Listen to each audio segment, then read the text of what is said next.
Well,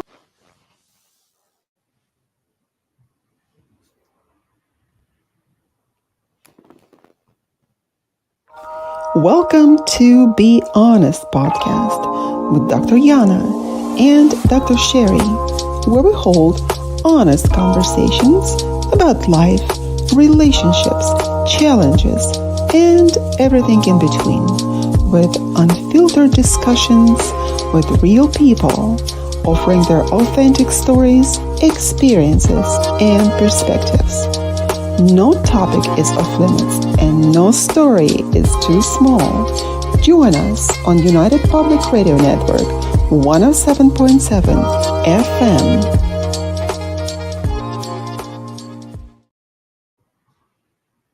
Hello, ladies and gentlemen.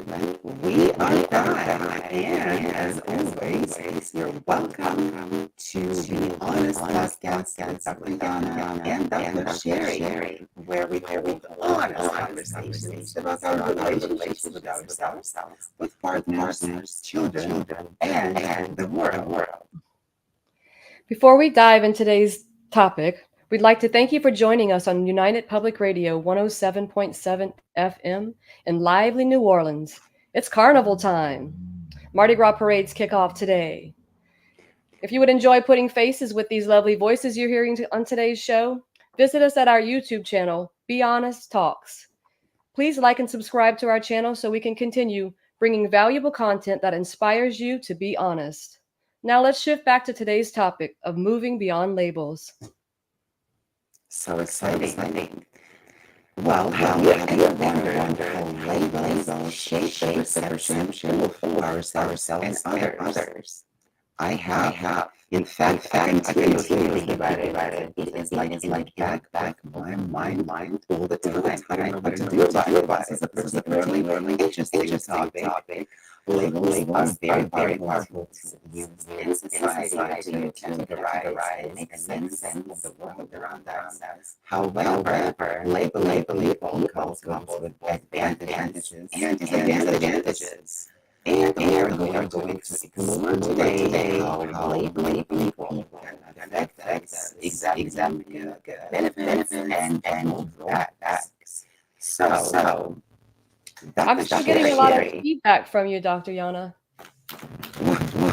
It's like we're running getting feedback all the time. Two people are talking. Yeah, I don't hear anything happening on your end. It might just be on my end, but I can't listen. I can't hear what you're saying.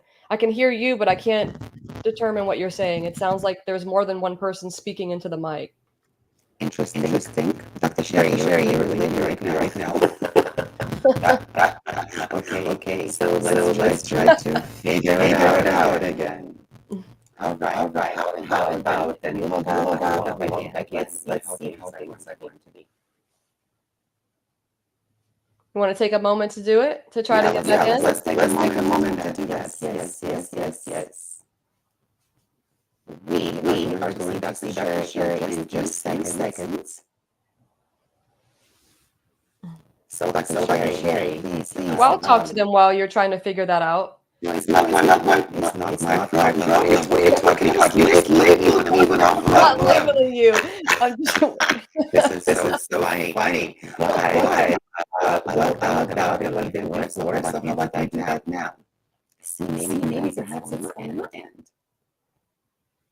Yeah, it's hard to even know what you're asking me. All I hear is labels. Log in. Okay. All right. We are going to see Dr. Sherry in just seconds. So I'm being ostracized for being labeling. Ostracized. So how's it now? I can at least hear what you're saying, but when you're speaking, there's like feedback going on with when you're speaking.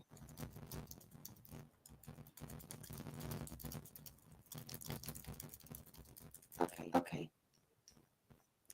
All right. Let's try to figure it out.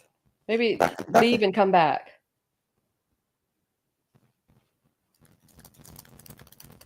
Does it work the first time? Okay. So let's try that again. Hi, everybody. I'm still here waiting for Dr. Yana to come back. Today, we're talking about labels that can confine us. So, today, we're going to try to talk about how to become, I guess, undefinable by labels. So, let's undefine ourselves with the labels we place on ourselves, the labels others place on us, as well as the labels we place on others, which I'm sure we're all guilty of that. It's a part of our everyday life, carrying labels, giving labels. I mean, labels are really for clothing, right? Welcome back, Dr. Yana. All right, now There check, you check, are. test, test. Can you Fantastic. hear me? Yes, you have undefined the label of, I All right, guess, of whatever. yeah. Labels are on the clothing. This is so funny that you said that. That is exactly how it is supposed to be. Labels on the clothing. And the rest of the labels, actually, they can be positive, they can be negative. Let's talk about the negative labeling, which can be applied to different aspects of personal identity, characteristics, or behaviors. Like, for example, I know that it can affect academic performance. Labeling a student as slow or unintelligent based on their academic performance can lead to self doubt, low self esteem, and reduced motivation to succeed. I have seen that all the time.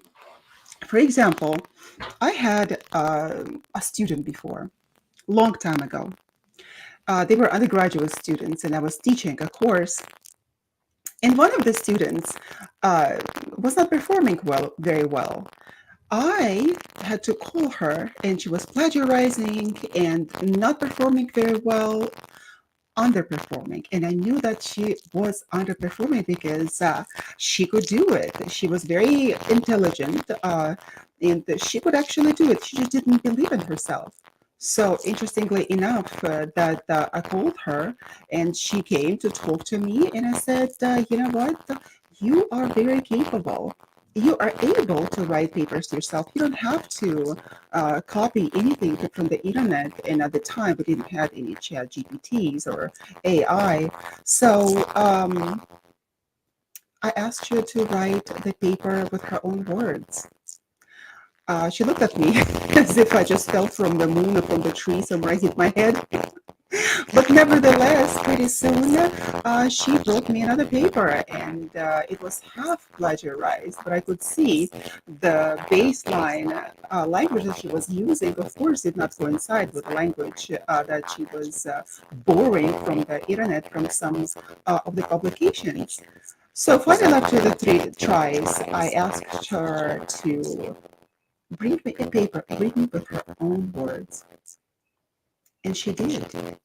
And I call her intelligent and capable and kind and smart. She brought me that paper. And I was so amazed at the amount of time probably that she had spent on just exploring her own thoughts and not plagiarizing, just expressing herself. She wrote a paper, and I gave her an A. And in fact, she was starting to write very good papers. And in the end, I gave her an A in the class. And then, interesting story, that I had a dean call me and ask me at 9 o'clock in the evening. I don't understand why would somebody call me at 9 o'clock in the evening. And he tells me that I know that you gave the student an A in the class. I have a question for you. Was your class very easy? And I said, no, this is not an easy class. And you can ask other students because they also have to write papers, they also have to perform to the standard that is set in the class. So he says that this particular student never got an A, and this is a C student. In all of her classes, she doesn't get anything above C. So he was really surprised, and he said that he is going to look into that. And I said, you know what? It is very simple. All I did is give her a chance, and I asked her to perform. I saw her as an individual, and if it really bothers you, I said there is a psychological component into it, and teaching is also a very psychological process. And this is how you see students. This is whether they are individuals, they're human beings in front of you, or just the mere objects on the letter grade, right? So I said, I just expected more of her, and she started performing. And as a psychological effect on her, she will believe in herself from now on, and she will perform better in other classes because she will be believing in herself. And he was perplexed. Nevertheless, I noticed that student was doing better and better in other classes, B's and some A's. So I believe it is very important not to label in the educational setting and allow people to express their talents. Yeah, I agree. There's still a little bit of feedback on your end. You might want to try to maybe move the microphone from your computer. It's still starting to come back. Like I don't I don't know what it is. I don't know. It's doing fine. I can hear you. It just sounds like Log there's out, come back right in. Can you please? Yeah, log out. All right, we'll see. Dr. Sherry, just a minute. We nevertheless continue our conversation on how labeling affects us on a day-to-day basis. For example, it affects our appearance by criticizing other people's appearance and calling them ugly, fat, or unattractive can result in image issues, insecurity, and social withdrawal. And I am guilty of myself because they're all product of our own cultural upbringing, and sometimes I even catch myself even thinking this is so ugly, and why would that be ugly? Ugly behavior is ugly behavior. Something that is not looking to the standards of society as the beauty, understanding beautiful example of that should not be considered as ugly. Nevertheless, I noticed that our society all over the world is now gaining this kind of labeling and shaming, which is a good thing. And I'm really happy that this has happened in our world. Social withdrawal is very pertinent.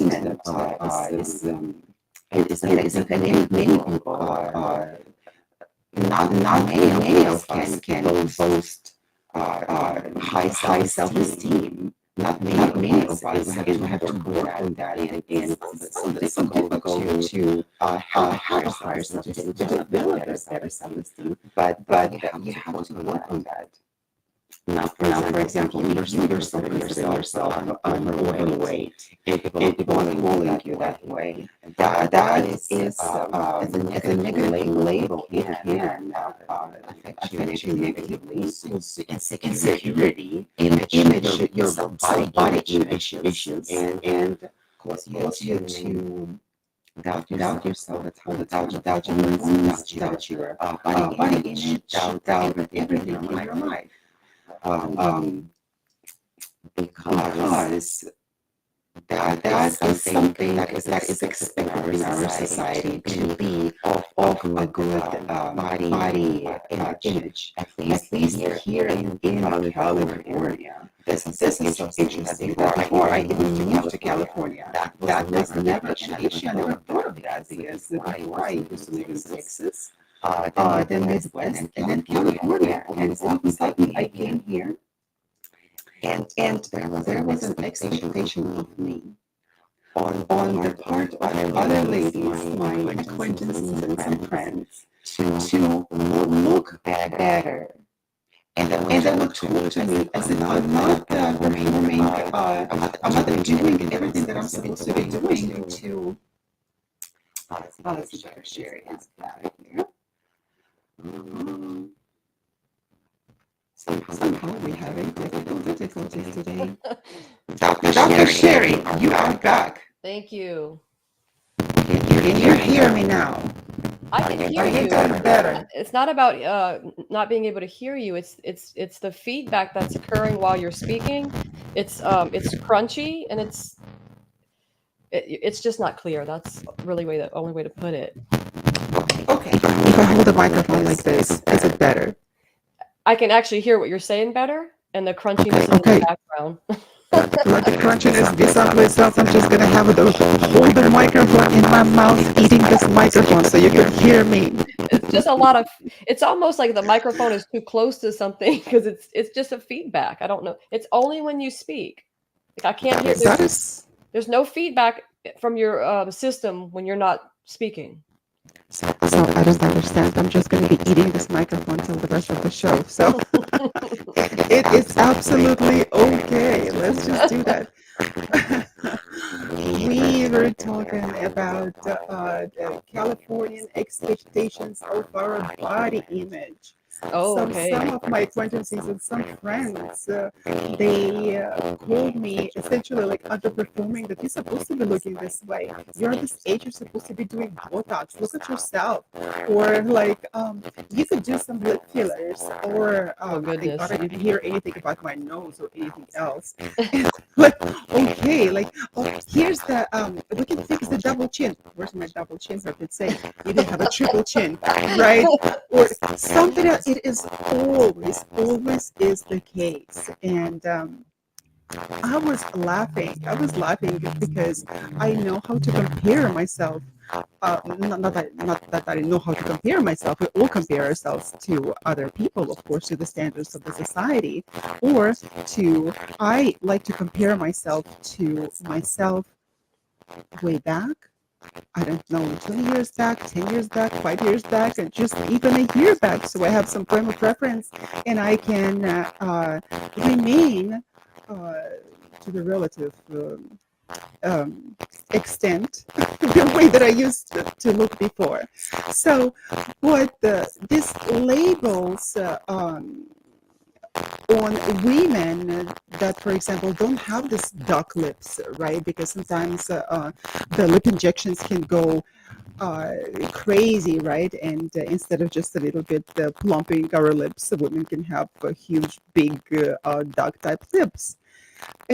So there is an expectation to look a certain way, especially with Hollywood being so close to us, or even 2 mile eyelashes that I see women wear. 2 mile. Get a rope. 2 mile eyelashes. Yeah, it's like exactly.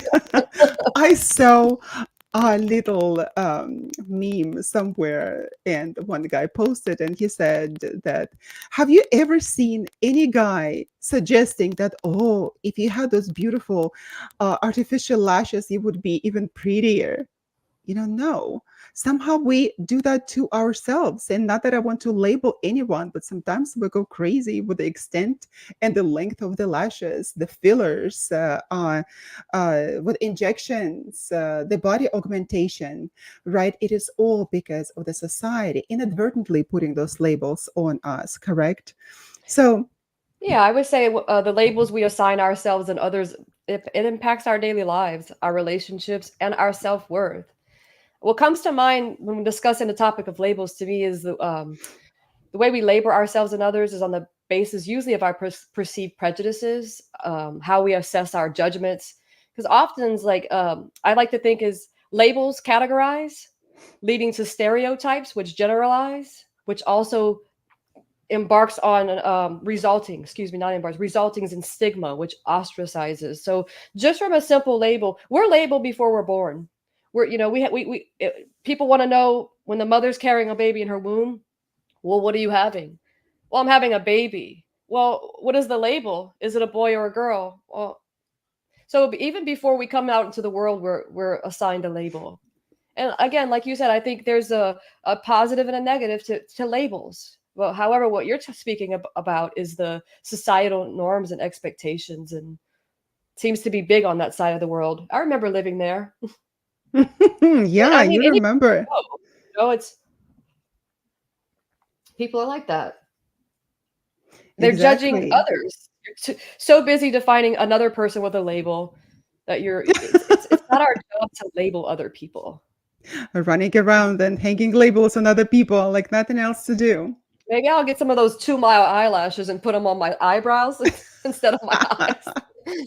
Or you're going to be stigmatized. I put a label on you as stupid or Right? moron, right? It's so easy to do.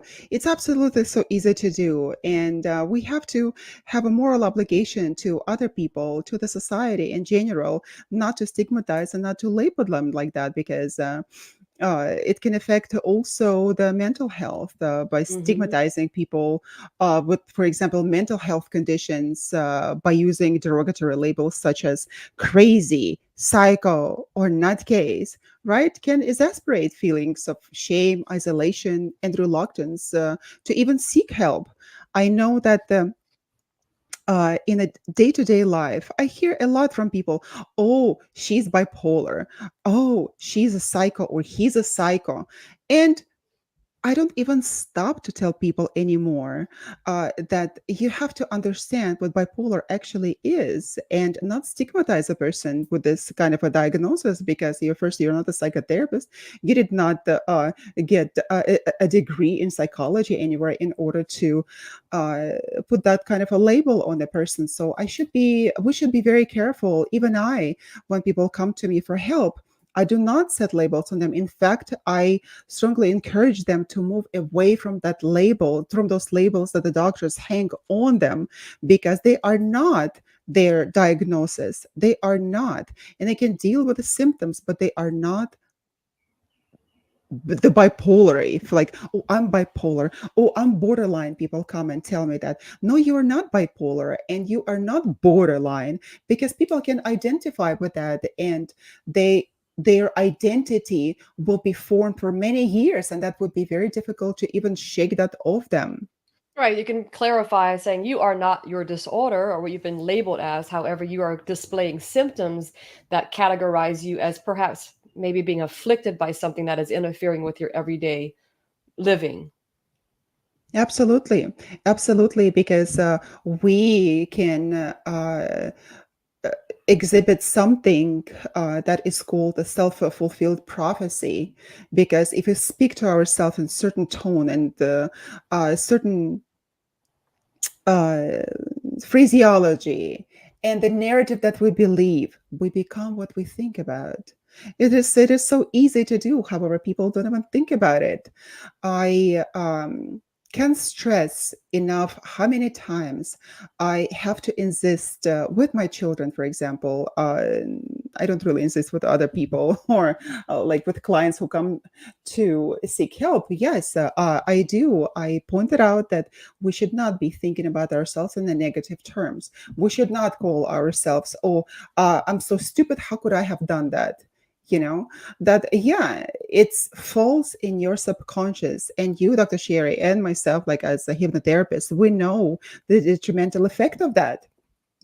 We can believe into Hmm. anything we say. I'm so bad at writing. Oh, my writing is like the chicken handwriting, right? Like, forget about it. Don't say anything negative about yourself, because the world is so cruel enough, and it will hang all the labels that it can, tells anything negative about you. And the least that you can do is to be your own friend and not say bad things about yourself, right? Because you're always listening.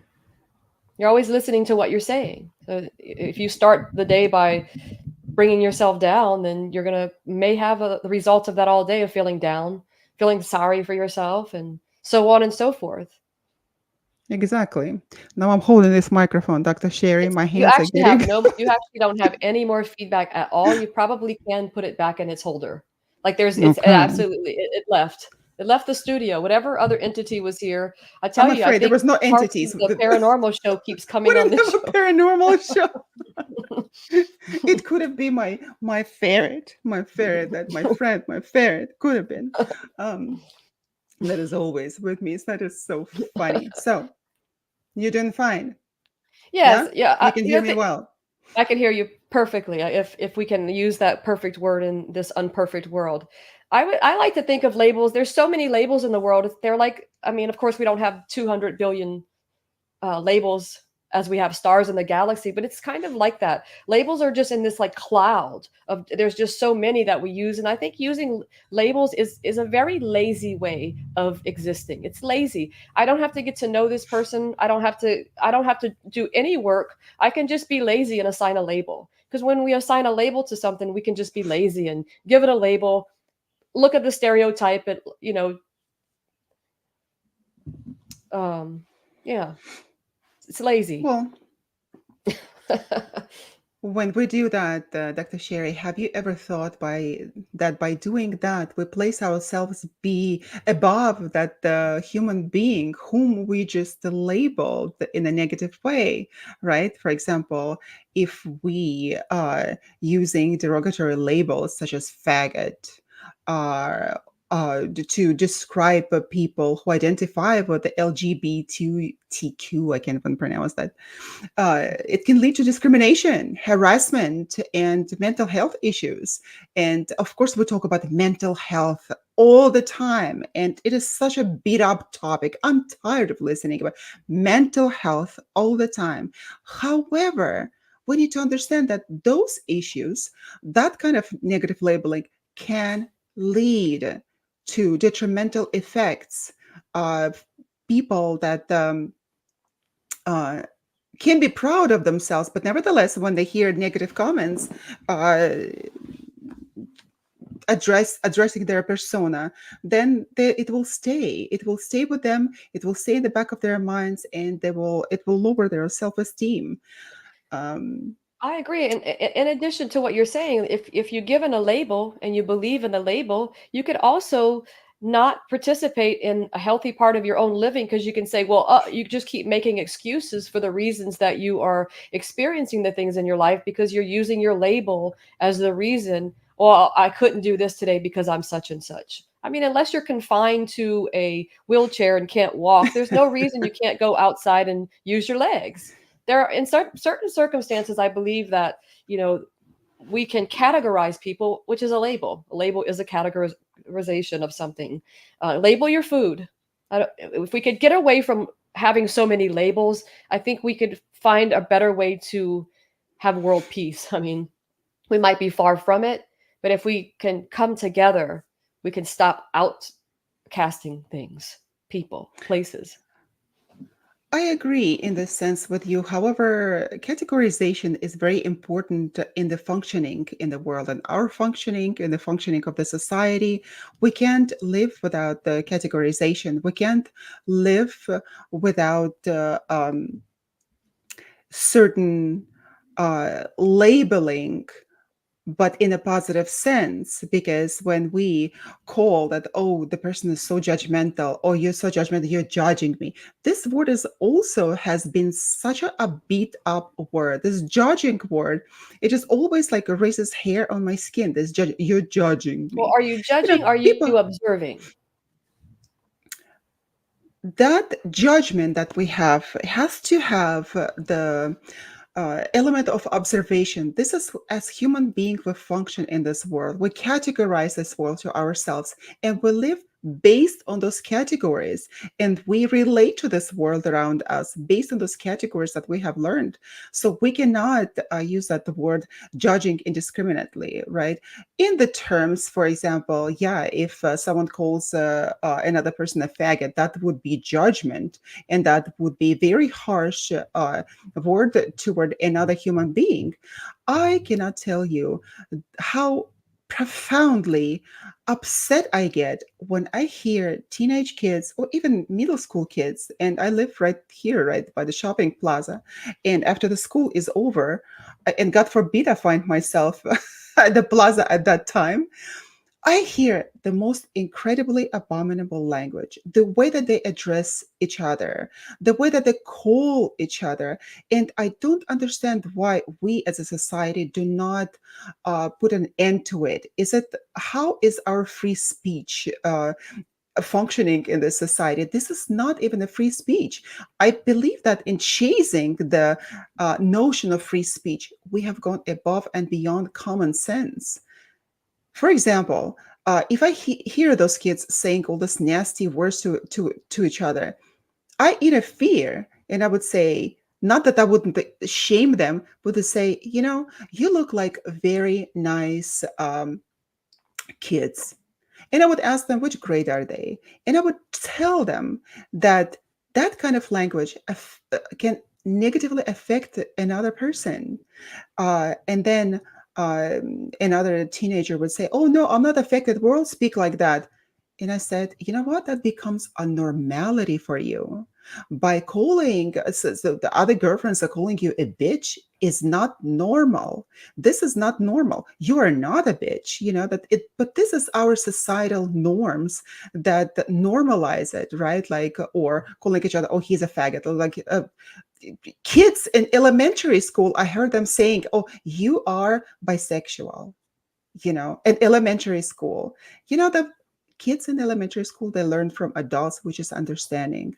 However, when in the middle school and the high school, calling each other this way, hanging all of those labels that don't have any basis for it, is just not right, not correct, and children should not be even using that language. That language, even bisexual, is a different category that we also categorize our world with. That this is how we understand the world. There, um, there is a negative connotation in the world and the society as a whole. That's why they put all those labels. However, like Dr. Sherry, what you said before this podcast, what people do behind the closed doors in their bedroom is their business. Nobody else's business, and I really believe that. I think, yeah, I don't we're not I don't think in our lifetime we're going to get rid of labels. And I think they are, like you're saying, there are appropriate times to categorize things and label. But as the labels continue to language, the evolution of language, labels come and go. There are labels we used to use that are no longer politically correct, so we don't use those labels anymore. So some labels will die off, or you'll become ostracized for using them, and some will become more popular. However, as we continue to embrace these labels that cause stigmas, and really I think cause hate in the world. Well, you're a Christian. Okay, well, you're an atheist. Well, now we're going to fight over it. Those are labels we're living behind. Why does it matter what you believe in this life? You should really just learn to love you and love other people, like to practice living in humanity. I know that's, we're far from that, but we're so tied up into labels. Even like I remember back in the day, it was like it wasn't really, it was LGBTQ was, I believe, always there, that the initials or the acronym for the community. But it used to be like if you were a lesbian, you were also gay, lesbian, bisexual. And now I believe it's become a very stringent category. You're gay. Like homosexual used to be gay, lesbian, and now it's very like more so lesbians are women, of course, gay are the gay men. Some people don't even believe in bisexuality. So if we're going, I mean, there's so many labels in the world. We can just move just beyond sexuality as well. It's just Mm-hmm. we continue to live behind them, we may not, live who we truly are. Because it's easy to just say, well, this is who I am. Ha ha. Deal with it. No. Exactly. And like you mentioned, there's some labels that used to be labels, there no longer are at this time. However, um, this is such a funny word, gay, and I did not know uh, what it meant before. I had to learn because English is my second language. However, reading Nietzsche, for example, who wrote on gay science, Mhm. thinking how much things have changed over the years and over the times. This is so incredible. So now gay means something else. And Still means happy. Gay means happy, right? And what people do behind the closed doors is just their own personal business, unless it affects me in some way negatively, right? But if not, live and let live, right? Yeah, I think when we address people by their labels, we can't have empathy and compassion for them. If you're really, if you're a Republican and you're dealing with a Democrat or vice versa or some kind of political agenda, it seems to be spewed with hate instead of just trying to understand what's going on. It's there's the label creates a very it's a confinement. I am confined to this label and I am confined to my beliefs, and I don't care what you believe. I will spend all day trying to disprove based on my own opinions. It's I very so confining. agree with you. I so agree with you. You know, early on in my life, long time ago, I believe when I was 17, I was really pondering this question. I've read somewhere in the literature, because books were my life, still are. I've read, if you call someone wrong, meaning that you are yourself wrong at the same time. So I learned, not that I practiced that before, but I learned early on that I should not change the other person's beliefs or convictions, because those people, what do? They have the same convictions as you, or just on the opposite spectrum, correct? And they hold their beliefs dearly. Why would I want to go and change their beliefs? Unless, of course, I'm teaching at the university level and I have to change certain opinions, right?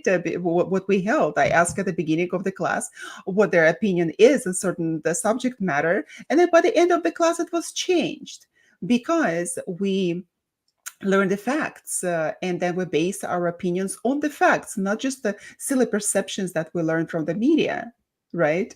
Mm-hmm. Yes, I agree with you. I don't think labels will go away. I think it's just a matter of how we use them to define ourselves and others in a positive or negative way.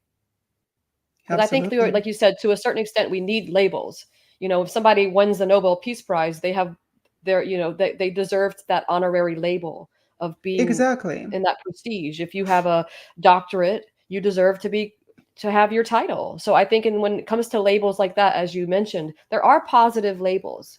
I think it's how we live under the label and how we give labels out is what matters most. Yeah, absolutely. So let's Assigning talk labels. assigning labels, right? So when you teach, you're a professor. However, oh my God, Dr. Sherry, I had to learn all those different intricacies or splitting hairs who can be called a professor or who cannot be. So while we label people, we also split hairs behind it. And that is True. so funny. I've learned that in American academia here in the United States, that you cannot be called a professor unless you are a full-time professor. What is professor? Professore. Let's just look at that like in Italian, right? It is a teacher. It is a teacher. But we love in our society to split hairs and even go take that label beyond any uh, critical understanding, right? And beyond any objectivity, and allow people to call themselves professors after they reach full professorship status. This is bizarre. This is crazy in my understanding. I just labeled them all crazy, their Yeah. behavior crazy. Labels they But can reflect power dynamics, which often leads to stereotypes, prejudice, and like discrimination, just based on your absolutely. perceived differences. Absolutely, absolutely. It is with identification and understanding. The label, in a positive sense, they can help identify and understand certain characteristics and traits and behaviors of people. They provide a framework for comprehension, recognizing patterns, so we cannot absolutely just sweep them away and just say no, we don't need that categorization, right? For instance, labeling someone as creative can help acknowledge them and appreciate their innovative abilities, right? It doesn't have to be don't have to be on an academic level. So if you just tell the person that, oh, you're creative, how the power of the mind works. If you tell a human being, for if it, especially a child, if children are just like sponges, if you tell them that you are stupid, you're not creative at all, you're stupid, and now at schools they're not allowed to do that, which is wonderful, then the child would not exhibit his full potential at all, or any potential for that regard. If we go to any troubled high school, right, and we approach those children as just mere subjects without even understanding what they are all about, we will never change anything. I love those movies. Remember that we had in our in 80s, 1980s, about the teacher. I forget the substitute. There was a series of the substitute. How he would come to school, so the troubled schools. So was that in Florida and LA, right? And he will change things around. How? By having a higher expectations of them, by not thinking that they're just trouble, that they will amount to nothing, just like their parents. They're going to be on the streets in gangs, right? It's having higher expectations of people that can change the game. Just as easy as that. Higher expectation. Be kind to somebody and show the higher expectation. Yes. Because Have if empathy. we have empathy, and the science, psychological science proves that if we have a certain expectation of a person, even if it's on the same level, okay, steady, that we understand that this person is capable of this and that. However, and that student, for example, behaves on the same level, conforms to the same level of behavior that is expected of him, right?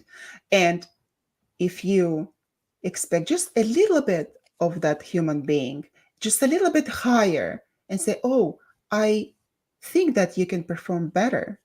Oh, I think you're more intelligent than you think that you are. Oh, I think that you can solve that problem. And Yeah. people all of a sudden they start living up to those expectations because they want to look good in other people's eyes. On the contrary, if you say, oh, you're just a dumbass, you're so stupid, nothing will amount to you, uh, ever of you, right? Nothing will come up. Like in my school when I was still in high school, the teachers used to say that, oh, if you have all these bad grades and you don't study, you're going to be the trash truck drivers chasing rats. That is interesting. So if we just move away from that, if we expect more of children they are in that susceptible state, imagine how much we can achieve as a society, right? Yeah, I agree with you. There's a level of expectation we can place there. However, moving aside, expectation can also lead to disappointment. Sometimes or resentment. We can have expectations of someone or something, and if they don't meet those expectations, it could also lead to disappointment. So I think the way I'm perceiving what you're saying is to have belief in people, to show that I believe in Believe. you.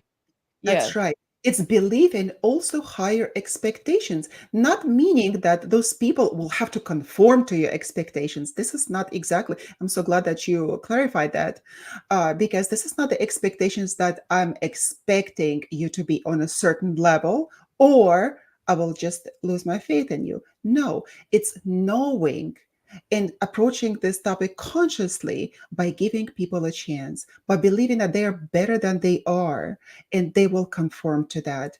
I have Yes. not seen any case yet that if I think nicely of a person, and if it, like some even clients that come to me, even people on the street, when sometimes they have this belligerent behavior, this nasty, absolutely nasty behavior, and the first approach would be the first instinctual approach, like, who are you to behave like that? Just shut your mouth and don't say anything, right? How dare you, right? And then you come and you say, I think that you're better than that. You're better than that. And I can see that you are. Like, for example, I have a neighbor, and he was 18, and then he was 19, always troubled behavior, always. And I would see him riding his skateboard, and I would talk to him because neighbors don't even talk to him because nobody wants to deal with this crazy person, right? Crazy person, right? So when I would talk to him. I would ask him what his interests are, what does he believe in, what are his plans for the future are.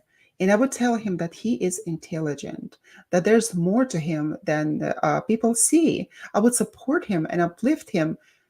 And he would just say, you know what? Other people don't see it in me. They all see me as trouble. But I'm so thankful to you for your kind words because nobody speaks to me that way. And he changed. This is the type of change that we want to see in people, not the type of derogatory or, just shut up. I don't want to listen to your stupid conversations. Like we always, Yeah, I you mean, a know? lot, many times you can, it's great that you have given him some inspiration in his life. The bottom line is no matter what people tell us, we have to believe it. And we have to choose whether or not we want to believe that about ourselves. Same thing with labels. If somebody's going to call you something or going to label you, you have to determine at the end of the day, that's not me. They can everyone has their own perception. That's the beauty of being human and the uniqueness of our individuality. However, our perception is skewed by confirmation bias, right? So I think getting in touch with our biases will also help us understand labels a little better. True, true. And also, well, labels can empower people by validating their experiences and providing a sense of identity and belonging within the community, within their family, and even within themselves. Yes, They, that's again. That's again like that's what I think we're emphasizing here is how you use the label and how you direct it. How is it used in your life, and how are you directing the labels? that's true. This is a very interesting topic that we're discussing, Dr. Sherry. We are live. You are joining us live here on United Public Radio Network 107.7 FM, and you're listening to Be Honest podcast, where we hold honest conversations about ourselves, relationships with our families, partners, and the world. So we're happy that you're with us here today, and we welcome questions. If you have any questions, please ask us. We have a comment here. Ardell Wright, we'll just show it. Um, he said, where did it go? A wonderful job, ladies. Well, thank you, Ardell. That's very nice of you. Thank you. Thank you. And we have one more. Love the knowledge you're giving. Well, fantastic. Thank you for your kind words. You We have any appreciate labels it. for us? I'm just kidding. Why? Love the knowledge you're giving. Yes, because if we speak in scientific terms, it's very difficult to understand. And I learned a long time ago. I used to even type the text. I would write emails, even write text. I would speak in this academic language because this is a label on you. You're the academician, right? This is your own label that you put on yourself. And then you start speaking with this kind of attitude, right? Disregarding everything else, right? And a lot of the times people would just tell me, oh, just because you have PhD does not mean that you're smarter than me. Of course not. And this uh, education gives you knowledge. It does not give you intelligence. And that I have learned a long time ago. There's no emotional intelligence there. Nobody teaches you that. Yeah, There's only it's the set different of than knowledge. wisdom. Yeah, I think that's Absolutely where different than wisdom plays a wisdom. role. Yes. So if you have any questions, please ask us, send us in the email, go to our website, BeHonestTalks.com, right, Dr. Sherry? BeHonestPodcast.com. Be Honest Podcast, and then the email, BeHonestTalks at Uh, gmail.com. That's right. And you can find us on YouTube at Be Honest Talks. And you know what? If you don't find us on YouTube, we're going to put a label on you. Oh, labels. This is such an interesting conversation. And it can be so sensitive because we talk about things that can be so unpleasant, right? Um, I know that, for example, there is with the racial discrimination here in United States. Well, first I could not understand when I first moved to United States. I could not understand why would my whiteness, for some reason, be offensive to someone. Why would I be perceived as better than anybody else? And then I've noticed that somehow it is okay to call a person white, but not somehow black. And I have so many black friends, and with them we hold these conversations on the labels again and on the attitude. And for me, growing up, there was no racism. I could not understand even the notion of racism. However, in our society, we still do have it. And a lot of the times that I hear that on streets, on different conversations, it's just, I do hear, unfortunately, this negative racial labeling, including the whites, and that the speaking of the racism backwards, that's exactly the same thing. Racism is racism, so we just have to stay away from that if we want to reach any uh, what is the word, integrity in our lives, right? So we have to live with integrity.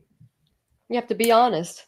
You have to be honest. And well, actually, people think that they can be honest, taken in a wrong way. That if I am honest, if I'm expressing my opinion, which is a derogatory opinion, which is a bad opinion, filled with racism, filled with hatred toward other people, and they're being honest, right, Dr. Sherry? They are being honest, correct? If it I don't think that honesty and hate can exist together. That's a contradiction in of itself there. You can't hate something and say I hate it and I'm being honest. I understand where you're coming from, like you're saying this is my honest opinion. Right. An opinion is not honesty. An opinion is not a fact. It's an opinion. So that's that person's perception. So they, again, I agree with you with regard to their being honest with their beliefs. But if you're spewing hate, I think you need to take a seat and go back into your honesty vault and be like, am I truly being honest with myself? Because I don't see honesty and hate coming together. Well, so are you saying that only facts can be honest? No, not only facts can be honest. It's when you're honest, I think you're able to empathize with somebody. Like you can have empathy, you can express your opinion. But if I think once you start speaking out of hate, I don't want to disregard what you're saying. I understand you're saying that's that person's honest opinion. I think where I'm coming from is if you just be honest with yourself. Okay, this is my opinion and I can't stand that. However, I'm also going to respect yours. So is there respect in their hateful honest opinion? Oi, you just lost me there. Is there respect in your hateful, honest opinion? I had the cognitive dissonance all of a sudden. Now my brain is just thinking how to get out of the cognitive dissonance. But the thing is that we should also learn honesty. A lot of the times we grow up in very dishonest environment and we learn how not to be honest all the time in order to survive. This is our adaptive uh, traits to this world. This is how we see the world. This is how we survive in this world, right? Yeah, So, I would say being honest is seeing a person as a human being, not trying to spew your rhetoric, not trying to spew your opinions and to be right in this world. Being honest is to see the person as a human being and removing the labels. That to me would be the honesty, not trying to spew what you think the other person should believe. absolutely. I just recently had this incredibly u- upsetting at the beginning situation when a person that used to be close to me just completely disregarded out of the blue my political views. I don't discuss my political views with anybody. Anybody. I never talk. I never try to persuade anyone. I believe what I believe, and I don't want to change anybody else's opinion on their political beliefs or any other beliefs because I'm here to express my opinions. And if people can find it helpful, for example, right, then of course, even supported by the scientific research, if people can find it helpful and they can take something from them, that is absolutely marvelous, but I'm not here to change anybody's opinion. If people are willing to take something away, if they agree with that, fine. If they don't agree, it is also absolutely fine with me, because I respect people's opinions, that even their disagreement with me. However, I don't appreciate when people come to me and completely try to explode my beliefs, explode and change them. That what I don't appreciate, and I don't do that with other people. So I find it easy to live this way by not really imposing my own views on other people, unless, of course, it's a teaching environment where you have to impose. And nevertheless, you also have to listen to the opinions of your students. I remember so many times that even during our PhD experience, you remember, Dr. Sherry, that our opinions did not quite matter. They did not quite matter. And I thought, okay, I was doing masters at the time. And I also learned that my opinions don't matter. Somehow, if I express my own opinions in the papers that I was writing, that they were somehow had to reflect the opinions of the professors, and that just blew my mind. Finally, the chair of the department told me that, you know what you can do, you can graduate and then express your opinions anywhere you want. But here, you have to reflect the opinions of your professors and write the papers the way that they want you to write, that they want you to write them. So I Yeah, they thought, want you to write okay, more academic, like stick to the point and no colloquial not necessarily that, not necessarily that. I'm talking about our own opinions and the theories that I we really have derive. that. I didn't experience that with my professors. I didn't experience the when I was writing my paper. I wasn't told you could not have an opinion. Oh, So it's perhaps not. It's not. It's not. You don't. They don't openly put it that, right. Oh, you cannot have an opinion. This is not the case. But those opinions would not be accepted.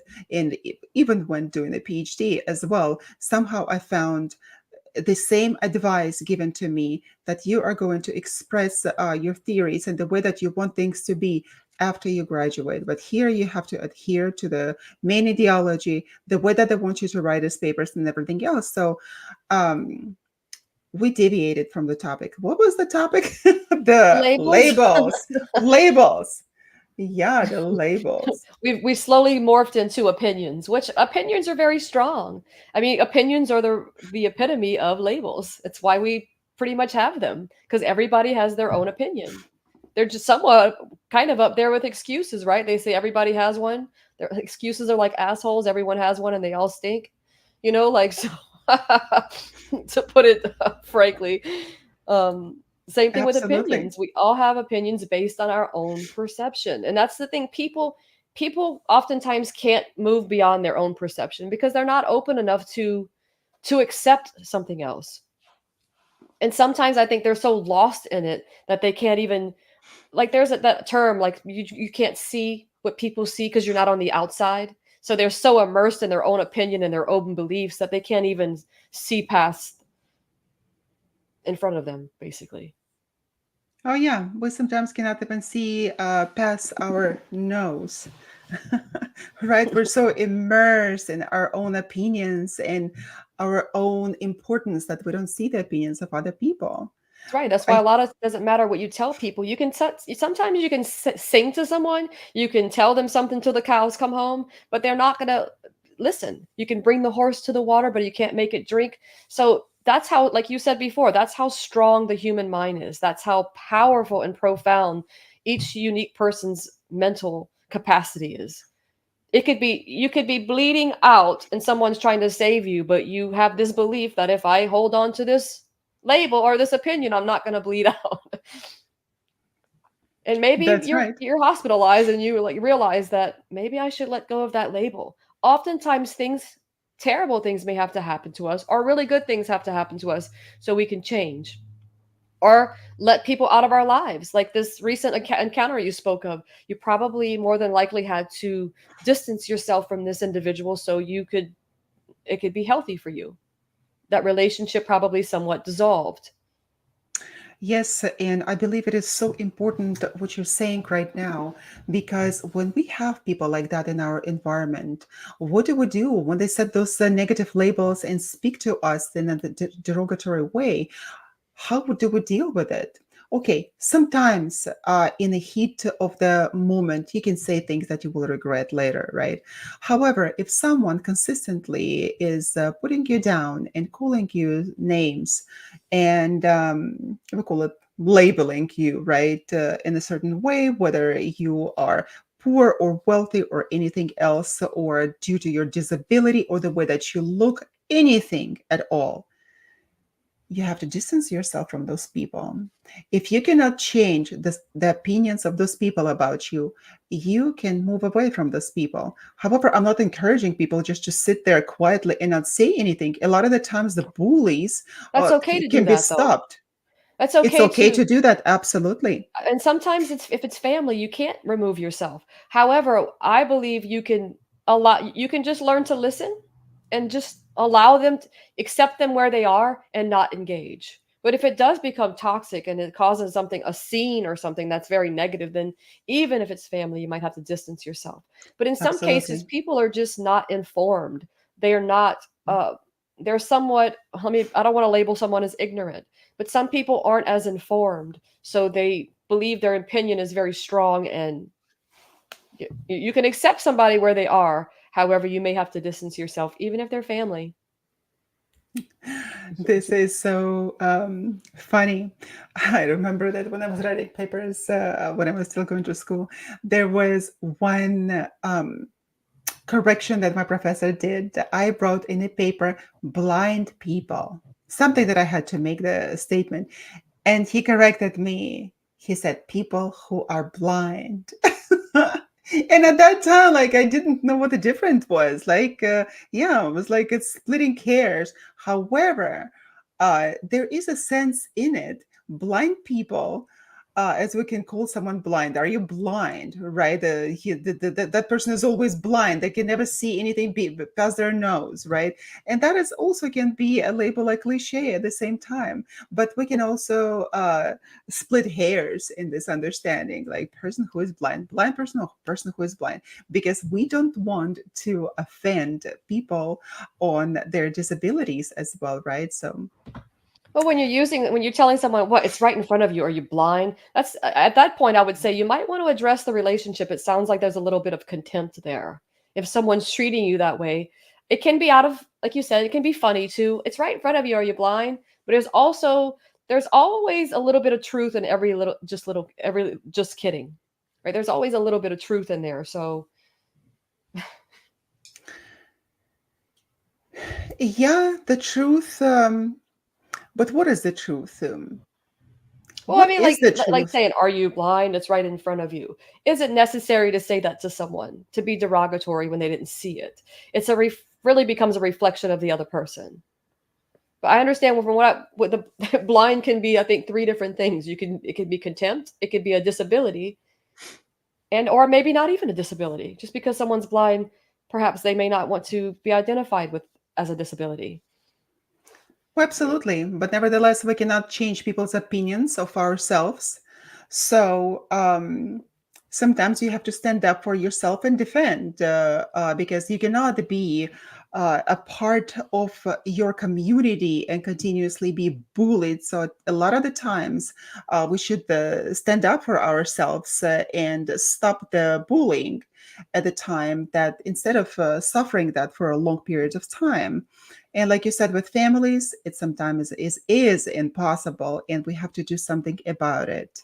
And instead of changing the person, because it's quite possible that we cannot change, and all we can do is to distance ourselves, because sometimes uh, there is a time when you know that you are not able to persuade that person enough, that you cannot explain your position enough, there will always be judgment and negative judgment towards you and not understanding.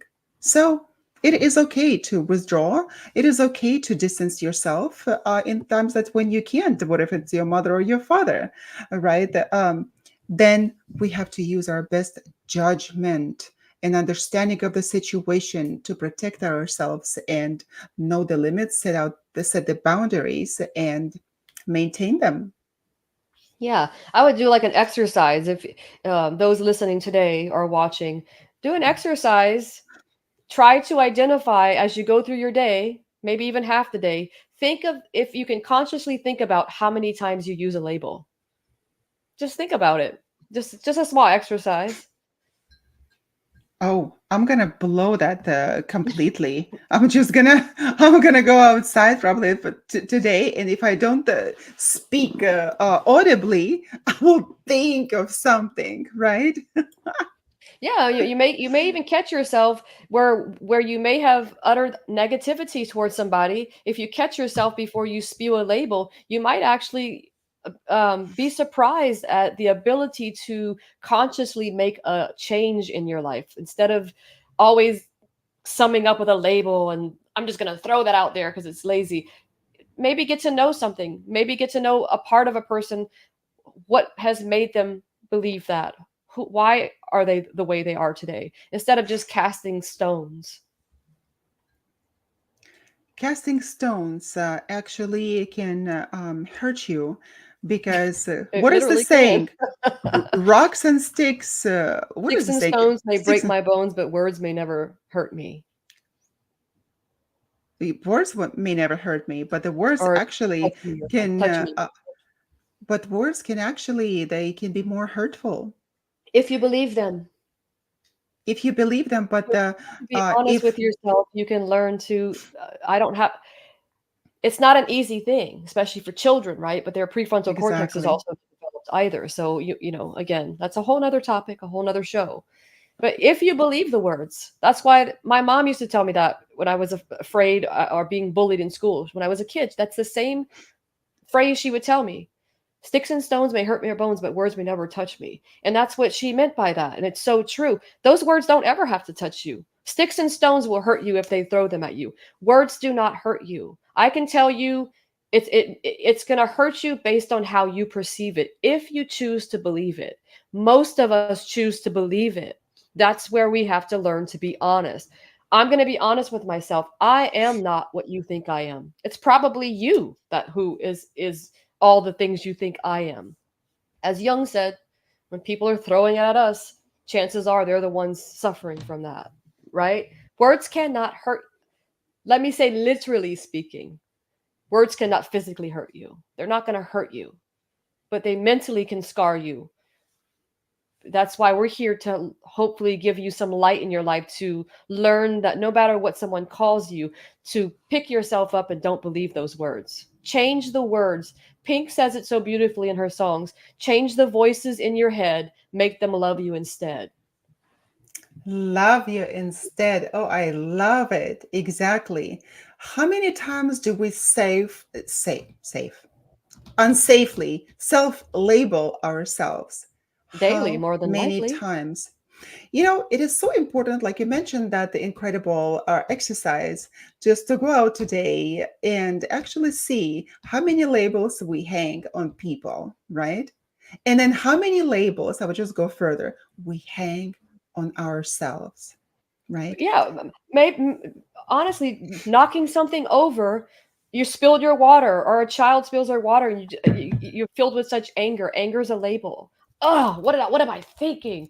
That's just becomes a part of your presence in that moment. So it's just recognizing those small things and trying to accept things and learning to love the experiences that happen to you, all of them, good and bad. Learn to love them. There's a reason that you've experienced it. Now, Yeah, everybody go out and change the world. Start by changing yourself. start by changing yourself. And the Change those thing, labels. yeah, change the labels. And interestingly enough, that what happens to us, and when we are when we have those labels hanging on us, a lot of the times that we can become proactive in that and change the approach, be that change in the society, even if it's the small community that you have. Be that change and don't allow to be treated in a negative way, because I am such a proponent of standing up for yourself and making people respect you, Yeah. if you deserve respect, because you also have to be honest with yourself and thinking like, okay, do I deserve respect for my behavior, You for have to myself as a respect yourself persona? first. What? I said we Get, have to respect ourselves first to, right? Everybody absolutely. deserves respect is a human right. We all deserve respect. Everybody deserves it. I don't think you can make someone respect you, but I think you absolutely deserve it. I deserve it. We all deserve it. I have a problem with the word deserve, Dr. Sherry. It is, I have such a huge problem with this word deserve, and it doesn't really come like people would say that, oh, there was a problem in your childhood, that you were not deserved and you were not appreciated enough and all that. No. In my understanding, that when we are born into this world, we don't deserve nothing. I mean, we don't deserve anything. Oh my God, it's a for in for an English. We deserve to be treated as human beings, I No, believe, right? right. We don't use double negations, right? As a linguist, like, oh my Where's God. this, where's our thesaurus? What's another word for deserve? Deserve. When we are born, we don't deserve anything.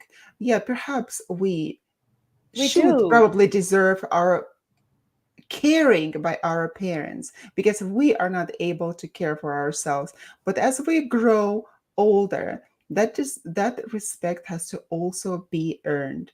If the person in front of me is not is exhibiting a nasty behavior, I don't owe him or her or anybody or it any respect.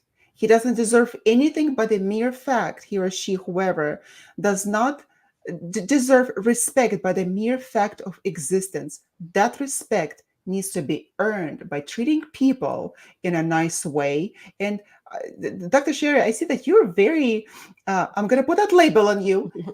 You are very, um, the word is idealistic. I am too. And that is a good label, although it's not really a label. We were not going to say that, oh, this is a label on you. No, by calling you idealistic, it is good to be idealistic, because we expect in good things coming from the world toward us. We expect the best in people, right?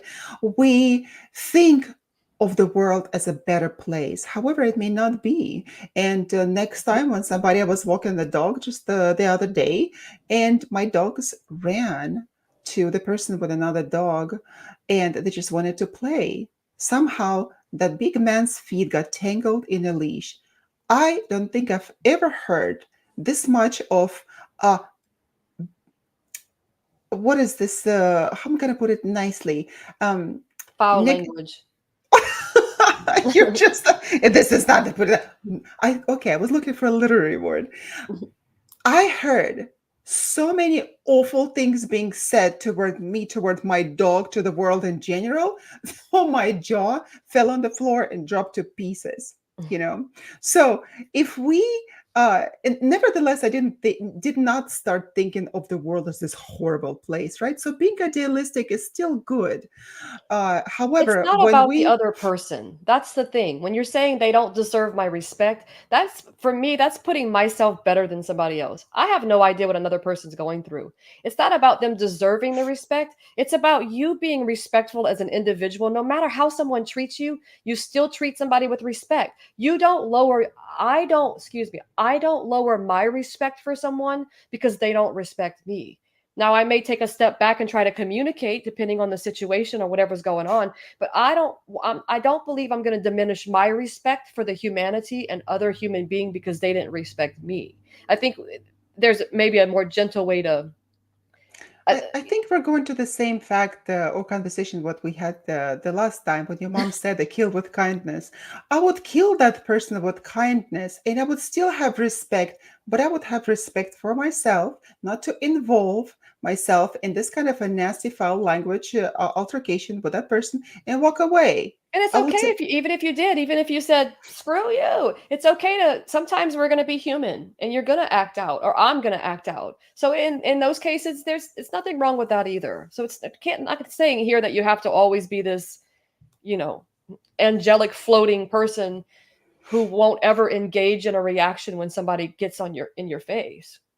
I And just think of like I think of standing in the rain. People think like I think of labels as the rain coming down. You can pull out your umbrella to deflect them, but if you don't have an umbrella, you can sit in the rain and be drenched by all these labels. And you can either hate it or you can dance in the rain. No matter how wet I am, I'm still going to be happy that I'm alive. And so I think that's just how I view it. So many people get out in the rain, they're like, I'm wet, it's horrible, I'm cold, I'm soggy, instead of just saying, "Oh, well, I didn't bring my umbrella and I got wet." So I think that's labels are going to wet us in life, and how we deal with them, how we deal with the rain, is a whole nother perception. I know that's I love metaphors. I think I live my life in a metaphor. Sometimes I have to pull myself by the hair and be like, "You have to come back to reality," because I'm living in that the metaphorical idealism well, how of about that existence. reality for you, Dr. Sherry? I know that you did extensive research uh, on the killers, right? And they were serial killers. How would you approach that? And the parent of the killed child, for example, by the serial murderer, right? Killer, the parent does not have to respect the murderer of their children, right?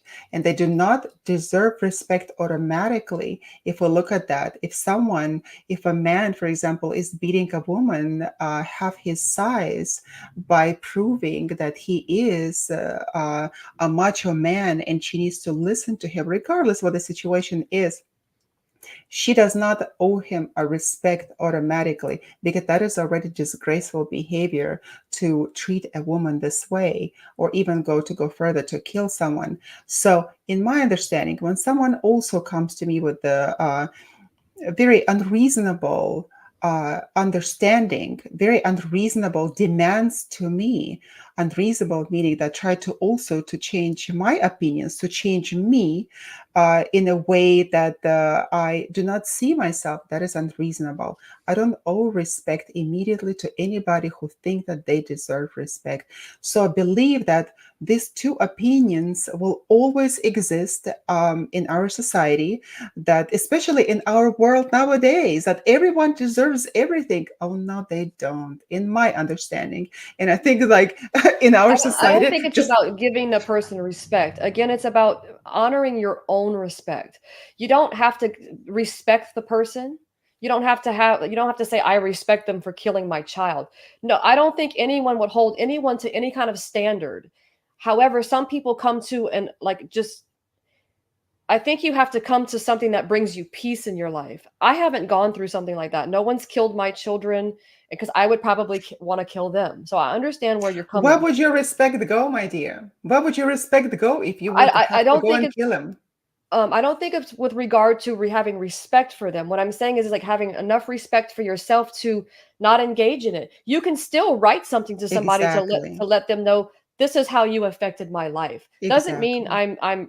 I'm having this higher than I'm not. I think we're on the same page. I'm not saying that you have to. You don't owe anyone anything. I don't believe in this Oh, life. I love this. Oh, absolutely. I always, when I talk to people and when they're in this bad situation, especially when I know it, uh, I would always tell them that you don't owe anything to anybody. Well, You because what are owe, you indebted to? you Isn't there has some kind of debt that comes with owing somebody something? Well, perhaps we are indebted to our children before they are able to care for themselves, like when they're little. And I remember when our children were small, like 5 and 7 years of the 5 and 10 years old. There's 5 year difference between them. They were behaving like little brats and We moving don't to owe them. We are responsible for them. yeah, by moving here, they decided that, oh, this is the way of entitlement that we live here. And this is what is acceptable behavior here in California. And this is how we are. We're a part of this society. We're entitled. And I had to have a conversation with them. I don't owe you anything. You are not entitled to anything. I don't even have to be your mom. I choose to be your mom. I can always put you in a home for adoption, for example, right? For other people to care for you, but nobody will care for you the way that I care for you and love you, because I don't owe you. I want to have a peaceful life as well. Well, why do I need to be waking up at night, right? Caring for you, taking you to classes, making food for you, like, why? I don't owe you anything. And you know what? That situation changed, and my children turned from that attitude that they had acquired here to the nice and respectful attitude. If people would know that no one owes them anything, no one owes anything to me. Perhaps I owe to my parents to take care of them like they took care of me in my younger years, that they care for me right now. I owe to to have this connection with them, to take care of them, to care for their opinions, if they're not the um, destructive opinions, of course, right? We do have a responsibility for our parents, right? And like you're saying, there is responsibility, but we don't owe, right? Is I this think what you're saying? I think that that's why it's important to be a good parent, and it's not always going to happen in every situation, because I think that if you honor your children, they will most likely honor you at your time in that Absolutely. in that time. I mean, here, I know we've strayed again from the topic of Oh our no, it conversation, is. It but is. It's also the labeling. you're right, because It's all the saying that same. we owe something it's a label. Same thing with constantly saying I need to. People will say I need to do this, I should do this, I need. But if you can take that word need out and just say I want to make a change for myself, changing the word want is will reduce the pressure in your mental state instead of saying I need to, because when needing often leads to what, procrastination. That's true too. We're just gonna touch upon all the subjects that we have discussed recently. Well, because Listen, they all come together with being honest, right? A need is not something you don't need to go to the gym to live, but you do need water and food. But when we start assigning this label of needing something, we oftentimes feel the pressure, and we honestly sometimes don't even do it. It's we just all have to come together, Dr. Sherry. Come together right woo. now against the labels. That's right. Hmm. So yeah, it is absolutely important not to labelize people. Or to Right. confine yourself, get out, break free from the labels. If instead of be proactive. Instead of labeling and living beyond them, try to go beyond the label. Rip them off, right? Right? Like patches. Put them Like on your patches. food. Label your food. Label your food. Yeah, so many times that I buy clothes and they're also so scratchy, all those labels for Pete's sake, and I cut them off and it feels so good. So how about we cut off those labels that people hang on us, because And yeah, whatever we don't accept doesn't stick to us. that's People right. And can if you have ever get any upset with opinion of somebody, ourselves. you can Mhm. go in their cabinet and take remove all the labels on their cans, and they might not know what they then you won't know what you're eating, right? So is that That what will living be beyond labels would the be? ultimate revenge. The ultimate. Take the labels off. So sometimes we do need labels, and the labels can be positive. And a lot of the times when we talk about labels, it's actually is used they're used in derogatory terms. Yeah, we will always have labels. Labels are good. They can be negative. It's what we do with the label that matters. How we receive it and how we perceive it and how we give it. Those things are almost make a difference in our lives with labels. Yes, I agree. I agree. Well, Dr. Sherry, I have a question for you. What is this on your shirt? It's Mardi Gras. Tell us what is Mardi Gras. happening. Oh, Mardi Gras kicks off. It's New Orleans. It's carnival time, baby. So outside, Yay! there's a parade. There know some parades start rolling. So it's about 2 weeks. So usually it's gonna be Friday, Saturday, Sunday, Monday of this week, maybe a couple other days, and then it's going to be Friday, Saturday, Sunday, Monday, Tuesday. We get to Fat Tuesday, and then it's going to be next day's Ash Wednesday. So Fat Tuesday, which is Mardi Gras Day, is always celebrated the day before Ash Wednesday, which starts Lent in, I believe, the Catholic tradition. So, what is the essence of the Mardi Gras celebration? What does it mean, Mardi Gras? It's from what I know, it's just a big party. I Hmm. believe it originates. I want to say like even the king cake. I want to say it has like Christian foundation.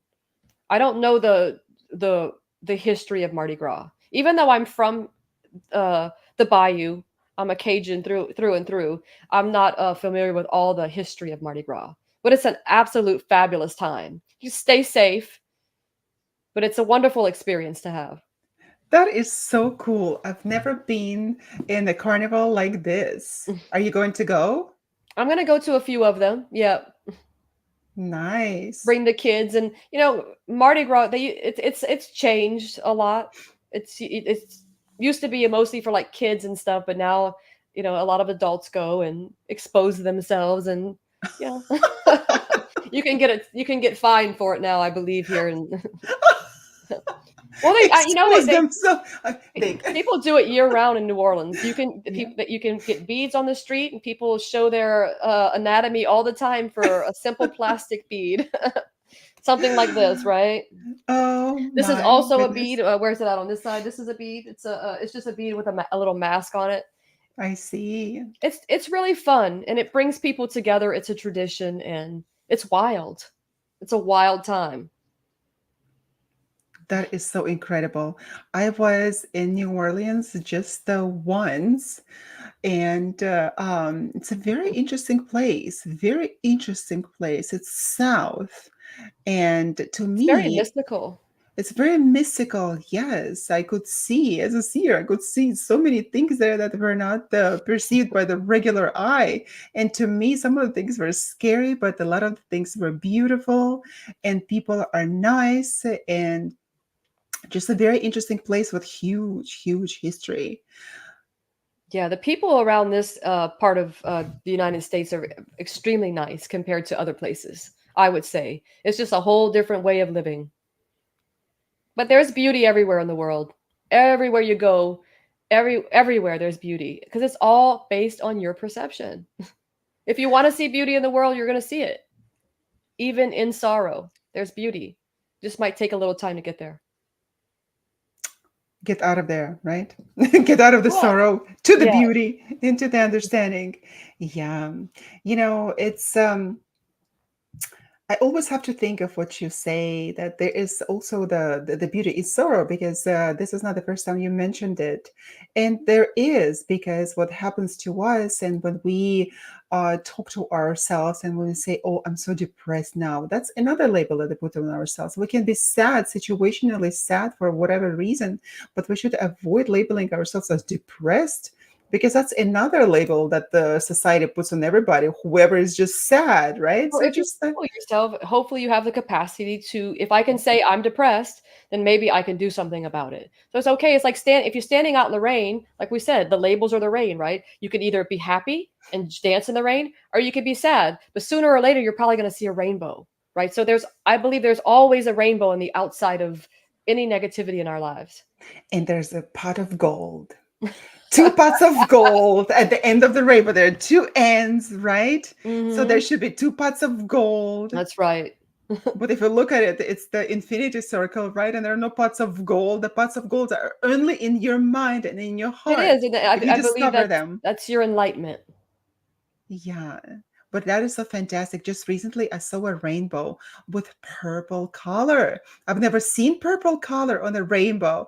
And then I saw the full spectrum of it. Wow. That was so incredible. And that was a double rainbow. Beautiful. The nature is beautiful. Even if when Yes. you're sad, there always the rainbow is going to come up after the rain. And the Yes, you have to weather the storm to get to the rainbow. weather the storm, and two pots of gold. Don't forget, two pots of gold of I happiness won't are going forget. to be there. That's right. On St. each Patrick's is shoulder. coming up, so we'll be talking more about that pot of gold Ah, pot of gold. with the four Exactly. leaf clovers. We'll be talking about that next time. Absolutely. Exactly. So, well, the time is coming up for us to conclude. Let's get ready for an exciting week ahead. We have got an engaging episode lined up. So, next week, we'll explore human sexuality, one conversation at a time. Whether you are a devoted, be honest listener or curious about transforming your journey, this episode is packed with sometimes controversial ideas about human sexuality. You won't want to miss it. Mark your calendars for next Friday, February 9th, and join us on United Public Radio Network, 107.7 FM as we continue to ride the roller coaster of life. In the meantime, you can find us, Dr. Yana and Dr. Sherry, on YouTube at Be Honest Talks, then www.behonestpodcast.com, and email us your questions or comments or any topics that you want to discuss at behonesttalks@gmail.com. We enjoy sharing our journey with you, our valued listeners. You are. As you continue going about your day or night, remember to wear a smile and be honest with yourself and the world. We are so happy that you joined us today. We will see you next week. Thank you very much, Dr. Sherry, Pleasure to for be this here. engaged conversation. And I will also be seeing you next week in person, right here on the same spot as always, every Friday at this time. So, goodbye, everybody.